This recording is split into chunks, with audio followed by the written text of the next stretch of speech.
CBT one आपकी कड़ी मेहनत के साथ सफलतापूर्वक क्वालिफाई हो चुका है। अब बारी है सीबीटी टू की। अब ऑब्वियसली बात है, सीबीटी वन में आप मैथ, रीजनिंग सारी चीज़ें पढ़ के आए हैं, तो कहीं ना कहीं सीबीटी पार्ट ए में भी आप स्कोर कर सकते हैं। लेकिन बात करते हैं हम पार्ट बी की। और ट्रेड आपने इससे पहले कभी नहीं पढ़ी होगी। अगर आपने 2024 वाली एग्जाम दी है तो पढ़ी होगी। अगर आप पहली बार इसे अटेम्प्ट करने वाले हैं तो आपने ट्रेड कभी नहीं पढ़ी होगी। तो पार्ट ए में मैक्सिमम स्कोर करने से पहले आपको ट्रेड के बारे में सोचना चाहिए, क्योंकि जब तक आप ट्रेड को क्वालिफाई नहीं कर सकते तो आप आगे प्रोसेस में बढ़ नहीं सकते। तो दोस्तों, ट्रेड काफ़ी ज़्यादा इंपॉर्टेंट है और आज की वीडियो में हम ट्रेड के बारे में बात करने वाले हैं। किस टीचर से पढ़नी चाहिए, मैंने किस हिसाब से पढ़ी है, प्रैक्टिस किस हिसाब से करनी चाहिए, मेरा टाइम टेबल जो ट्रेड को पढ़ने का था उसको समझने का था और उसके बाद में मॉक टेस्ट दे के उनकी प्रैक्टिस करना हो, वो सारे मैं अपने मेथड आपको बताने वाला हूँ। और किस टीचर से आपको पढ़नी चाहिए वो भी मैं आपको बताने वाला हूँ। तो बिना समय गवाए हुए हम वीडियो को शुरू करते हैं।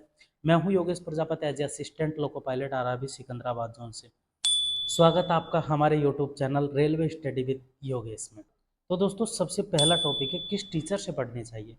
तो मेरे भाइयों, वैसे मैंने आपको बहुत सारी टीचर्स बता भी रखे हैं, पिछली वीडियो में आप देख सकते हो। और लेकिन आज की वीडियो में मैं बताने वाला हूँ एक बेस्ट टीचर है, काफ़ी अच्छा टीचर हो, काफ़ी अच्छे तरीके से मेहनत करके वो पढ़ा भी रहे हैं।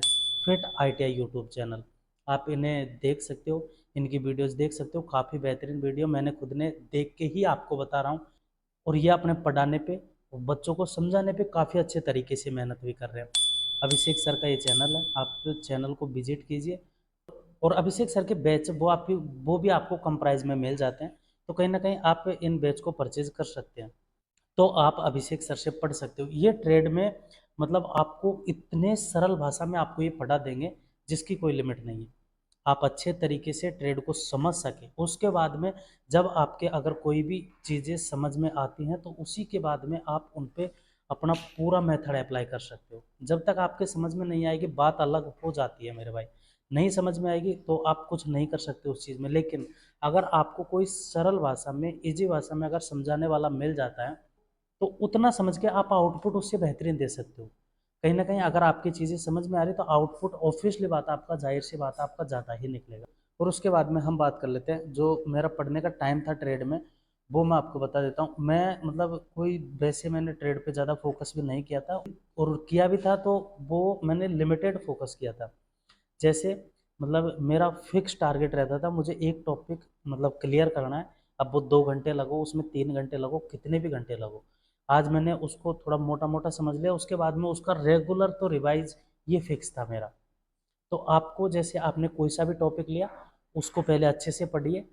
किसी भी टीचर से देख लीजिए, आप अभिषेक सर की वीडियो देख लीजिए, वहाँ से आप पढ़ के, जैसे अगर आप आज से कोई टॉपिक स्टार्ट कर रहे हो तो टॉपिक को पहले समझो। अगर आपके इजीली समझ में आ रहा है तो कोई दिक्कत नहीं है।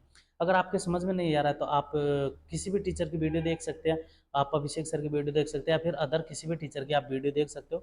और उसके बाद में उस चीज़ को समझ के फिर उसका रिवीजन आपको पर डे और कंटिन्यू करना है। क्योंकि रिवीजन करने से आपको वो चीज़ें हमेशा थोड़ी अच्छे तरीके से याद रहेगी। तो उससे आपको काफ़ी ज़्यादा आउटपुट देखने को ज़रूर मिलेगा। तो आप पर डे का एक टॉपिक आप सिलेक्ट कर सकते हो।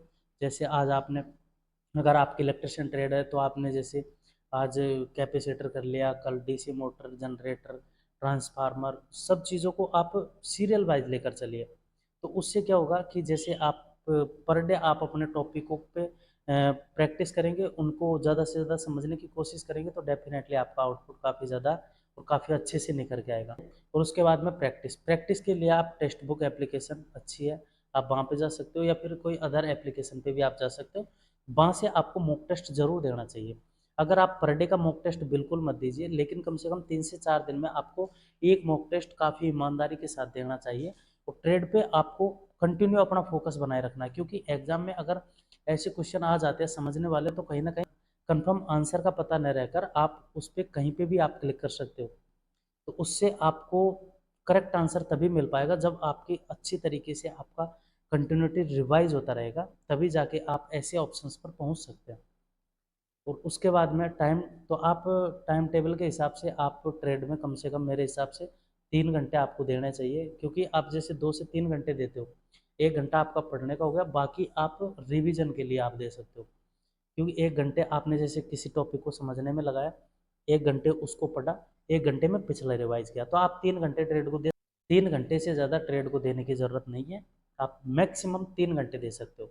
अगर आपकी ट्रेड बहुत ज़्यादा वीक है तो भी आप 3 घंटे में ईज़िली कवर कर सकते हो, और बाकी का टाइम आप पार्ट ए में दे सकते हो, क्योंकि पार्ट ए में मैक्सिमम स्कोर करना ज़रूरी है, पार्ट बी को क्वालिफाई करना ज़रूरी है। ज़रूरी दोनों पार्ट है। तो आपको पार्ट बी को इस प्रकार से पढ़ना है कि आप क्वालिफाई कर जाए, और पार्ट ए को इस प्रकार से पढ़ना है कि मैक्सिमम स्कोर हो। तो उसमें कंपैरिजन आप पार्ट बी को ज़्यादा लेकर ना चले, पार्ट बी को उतना ही ले ताकि आपका काम हो जाए। आप 50%, 70% तो आपको स्कोर कवर करना है, 70% आपको सिलेबस कंप्लीट करना है ट्रेड का। ज़्यादा नहीं है कि आपको 100% पढ़ने की ज़रूरत नहीं है। आप 70% पर पढ़ के भी आप 35% स्कोर आप कर सकते हो, कोई दिक्कत नहीं आएगी उसमें। आप अच्छे से अपना 100% देके अपना प्रत्येक टॉपिक का पर डे समझने की कोशिश करो, और उसका रिवीजन आपको पर डे करना है। ये चीज़ आप ट्रेड में करोगे और 2 से 3 दिन में आप मॉक टेस्ट पे प्रैक्टिस करोगे तो ईजिली आपकी ट्रेड क्वालिफाई हो जाएगी, ज़्यादा दिक्कत आपको देखने को नहीं मिलेगी।